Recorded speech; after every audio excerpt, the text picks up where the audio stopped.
ഉരുൾപൊട്ടലിൽ വീട് നഷ്ടപ്പെട്ടവർക്ക് വാഗ്ദാനം ചെയ്ത സഹായങ്ങൾ ലഭിക്കാതെ പോകുന്നുണ്ടോ? വീടും സ്ഥലവും ഇല്ലാതെ ഇപ്പോഴും വാടക വീടുകളിൽ കഴിയേണ്ടി വരുന്നുണ്ടോ? മരിച്ചുപോയവരുടെ ബന്ധുക്കൾക്ക് വാഗ്ദാനം ചെയ്ത സഹായം ഇനിയും ലഭിക്കാനുണ്ടോ? വയനാട് ഉരുൾപൊട്ടലിന് പിന്നാലെ ഏറ്റവും കൂടുതൽ ചർച്ചയായത് പ്രഖ്യാപനങ്ങളല്ലാതെ മറ്റൊന്നും നടക്കുന്നില്ല എന്ന പ്രചാരണമാണ്. നമ്മുടെ സർക്കാർ സംവിധാനങ്ങളെക്കുറിച്ചുള്ള ധാരണകളാൽ കേൾക്കുമ്പോൾ ഇത് ആരും വിശ്വസിച്ചു പോവുകയും ചെയ്യും. 3 വലിയ ദുരന്തങ്ങളാണ് കഴിഞ്ഞ 5 വർഷത്തിനിടെ നമ്മുടെ സംസ്ഥാനത്തുണ്ടായത്. കവളപ്പാറയിലും പുത്തുമലയിലും പെട്ടുമുടിയിലും സംഭവിച്ചവ. അതിൽ പാലിക്കപ്പെട്ട വാഗ്ദാനങ്ങളും ഇതുവരെ നടപ്പാക്കാത്ത വാഗ്ദാനങ്ങളും ഉണ്ടെന്നാണ് പെട്ടെന്നുള്ള ഉത്തരം. സ്പോട്ട്ലൈറ്റ് തുടങ്ങും. കവളപ്പാറ ദുരന്തം നടന്നിട്ട് കൃത്യം 5 വർഷമാണിത്. 2019 ഓഗസ്റ്റ് മാസം 8 രാവിലെ 7:30 ആ ദുരന്തം.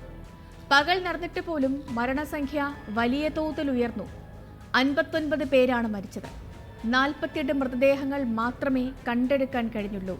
പക്ഷേ എങ്കിലും ഈ 59 പേരും മരിച്ചുവെന്ന് കണക്കാക്കി ബന്ധുക്കൾക്ക് സർക്കാർ 10 ലക്ഷം രൂപ വീതം പ്രഖ്യാപിച്ചു. ആ തുക എല്ലാവർക്കും ലഭിക്കുകയും ചെയ്തു. അടുത്തത് വീട് നഷ്ടപ്പെട്ടവർക്കുള്ള സഹായമായിരുന്നു. തകർന്നത് 45 വീടുകളായിരുന്നെങ്കിലും 200 മീറ്റർ പരിധിയിലുണ്ടായിരുന്ന 108 കുടുംബങ്ങൾക്ക് ആദ്യഘട്ടത്തിലും 25 കുടുംബങ്ങൾക്ക് രണ്ടാം ഘട്ടത്തിലും വീട് വെച്ചു നൽകി. സർക്കാർ 6 ലക്ഷം രൂപ വീതം മുടക്കി സ്ഥലം വാങ്ങി നൽകിയ 33 കുടുംബങ്ങൾക്ക് Lulu group chairman MA Yusuf Ali വീട് വെച്ച് നൽകി. ആകെ 186 വീടുകളാണ് കവളപ്പാറയിൽ നിർമ്മിച്ചു നൽകിയത്. നഷ്ടപരിഹാരത്തിലും വീട് വെച്ചു നൽകുന്നതിലും സർക്കാർ വാക്കുപാലിച്ചു. എന്നാൽ ഇപ്പോഴും ഉയരുന്ന പരാതി കാർഷിക ഭൂമിയുടെ നഷ്ടത്തെക്കുറിച്ചാണ്. 20 സെന്റ് മുതൽ 3 ഏക്കർ വരെ നഷ്ടപ്പെട്ടവരുണ്ട് ഇക്കൂട്ടത്തിൽ. അവിടെ ഇനി കൃഷി പുനരാരംഭിക്കാൻ മണ്ണ് പാകമായിട്ടില്ല. മാത്രവുമല്ല, ഈ ഭൂമി ഈടുവെച്ച് വായ്പ എടുത്തവരുണ്ട്. അവർക്ക് ജപ്തി നോട്ടീസുകൾ ഇപ്പോഴും വന്നുകൊണ്ടിരിക്കുന്നുമുണ്ട്. കവളപ്പാറയിൽ ഇനിയും പരിഹാരം കാണേണ്ട പ്രശ്നങ്ങളും ഉണ്ട് എന്നാണ് അർത്ഥം. പുത്തുമലയിൽ 17 പേരാണ് മരിച്ചത്. 12 മൃതദേഹങ്ങൾ മാത്രമാണ് കിട്ടിയത്. 17 പേരുടെയും ബന്ധുക്കൾക്ക് 10 ലക്ഷം രൂപ വീതം നൽകി. പുത്തുമലയിലെ 57 കുടുംബങ്ങൾക്ക് പൂത്തക്കൊല്ലിയിൽ വീട് വെച്ച് നൽകി. 40 കുടുംബങ്ങൾ സർക്കാർ അനുവദിച്ച പണം ഉപയോഗിച്ച് സ്വന്തം നിലയ്ക്ക് ഭൂമി വാങ്ങി വീട് വെച്ചു. പുത്തുമലയിൽ ശേഷിക്കുന്ന പരാതി ഈ ലയങ്ങളിൽ താമസിച്ചിരുന്നവരുടേതാണ്. ലയങ്ങളിലുണ്ടായിരുന്നവർക്ക് പകരം വീടുകൾ ലഭിച്ചില്ല. സർക്കാർ പണിതു നൽകിയ വീടുകളിൽ നിന്ന് അവരുടെ തൊഴിലിടങ്ങളിലേക്കുള്ള ദീർഘയാത്ര ഒരു ബുദ്ധിമുട്ടായി ഉന്നയിക്കപ്പെടുന്നുണ്ട്. പുനരധിവാസ പദ്ധതിയിൽ ഉൾപ്പെടാതെ പോയ 17 കുടുംബങ്ങൾ ഇപ്പോഴും സമരവും നിയമ നടപടികളുമായി തുടരുകയാണ്.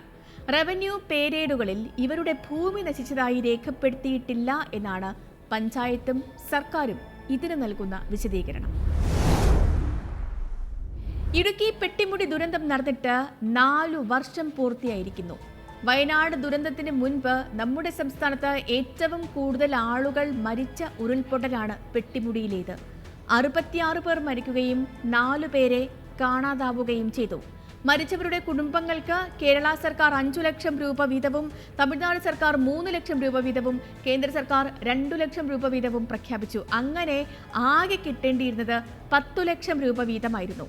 എന്നാൽ കേരള സർക്കാരിന്റെ 5 ലക്ഷവും തമിഴ്നാട് സർക്കാരിന്റെ 3 ലക്ഷവും മാത്രമാണ് ഇവരുടെയൊക്കെ അക്കൗണ്ടുകളിലേക്ക് എത്തിയത്. കേന്ദ്ര സർക്കാർ ആവശ്യപ്പെട്ട മുഴുവൻ രേഖയും അന്നു തന്നെ കൈമാറിയെന്നാണ് ദേവികുളം താലൂക്ക് ഓഫീസ് വിശദീകരിക്കുന്നത്. ദുരന്തത്തിൽ മരിച്ചവരുടെ ബന്ധുക്കളെ കണ്ണൻദേവൻ കമ്പനി മറ്റ് എസ്റ്റേറ്റ് ലയങ്ങളിലേക്ക് മാറ്റി.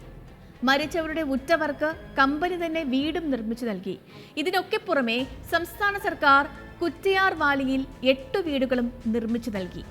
കേന്ദ്ര സർക്കാർ പ്രഖ്യാപിച്ച സഹായം 4 വർഷമായിട്ടും കിട്ടാത്തത് എന്ത് എന്നതിന് ഇനിയും ഉത്തരമില്ല. സംസ്ഥാനത്ത് നഷ്ടപരിഹാരം നൽകിയ കാര്യത്തിൽ ഇനിയും പരാതികൾ ശേഷിക്കുന്നത് ഓഖി ദുരന്തത്തിലാണ്. ഏറ്റവും കൂടുതൽ നഷ്ടപരിഹാര തുക വിതരണം ചെയ്തതും ഈ ദുരന്തത്തിലാണ്. കാണാതാവുകയോ മരിക്കുകയോ ചെയ്തതായി രേഖപ്പെടുത്തിയിരിക്കുന്നത് 143 പേരെ. ഇവരുടെ കുടുംബങ്ങൾക്ക് 20 ലക്ഷം രൂപ വീതമായിരുന്നു പ്രഖ്യാപിച്ച നഷ്ടപരിഹാരം. സംസ്ഥാനത്തെ ഏറ്റവും ഉയർന്ന നഷ്ടപരിഹാരവും ഇതുതന്നെയായിരുന്നു. 28,60,00,000 രൂപ ഈ ഇനത്തിൽ സർക്കാർ നൽകി. മരിച്ചവരുടെ ബന്ധുക്കൾക്ക് ആ സമയത്തും കാണാതായവരുടെ ബന്ധുക്കൾക്ക് 3 മാസത്തിനു ശേഷവുമായിരുന്നു ഈ തുക കൈമാറിയത്.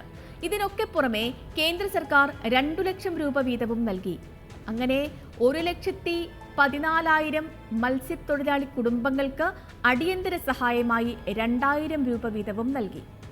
വീട് നഷ്ടപ്പെട്ടവർക്ക് 3,000 രൂപ വീതം പ്രതിമാസം വീട്ടുവാടക നൽകുകയും ചെയ്തു. 72 കുടുംബങ്ങൾക്ക് വീടും സ്ഥലവും വാങ്ങാൻ 10 ലക്ഷം രൂപ വീതം നൽകിയെങ്കിലും ഭാഗികമായി വീട് നഷ്ടപ്പെട്ട 458 കുടുംബങ്ങളുടെ കാര്യത്തിൽ പരാതികൾ തുടരുന്നുണ്ട്. 10 ലക്ഷം രൂപ കൊണ്ട് തീരദേശത്ത് വീടും സ്ഥലവും എവിടെ കിട്ടും എന്ന ചോദ്യവും മത്സ്യത്തൊഴിലാളികൾ ഉയർത്തുന്നു. പ്രകൃതി ദുരന്തങ്ങൾ ഉണ്ടാക്കുന്നത് പരിഹരിക്കാൻ കഴിയാത്ത നഷ്ടങ്ങളാണ്. ഭൂപ്രകൃതിയും ആ പ്രദേശത്തെ ജീവിതവും തന്നെ മാറിപ്പോകുന്നു. നൽകുന്ന നഷ്ടപരിഹാരം പര്യാപ്തമാണോ എന്ന ചോദ്യങ്ങളുമുണ്ട്. പക്ഷേ കിട്ടിയത് കിട്ടി എന്നും കിട്ടാത്തത് കിട്ടിയില്ല എന്നും പറയുന്നതാണ് സുതാര്യമായൊരു രീതി. ദുരന്തം നേരിടുന്നവരെ തളർത്തുകയല്ല, ആത്മവിശ്വാസത്തോടെ നേരിടാൻ പ്രാപ്തരാക്കുകയാണ് വേണ്ടത്. മുണ്ടക്കൈ ചൂരൽമല പോലെ ഇത്രയും വലിയ ദുരന്തം നേരിടുമ്പോഴെങ്കിലും വസ്തുതാപരമായി കാര്യങ്ങൾ വിലയിരുത്തണം എന്ന് മാത്രം പറഞ്ഞുകൊണ്ട് ഇന്നത്തെ സ്പോട്ട്ലൈറ്റ് പൂർണ്ണമാകുന്നു. നമസ്കാരം.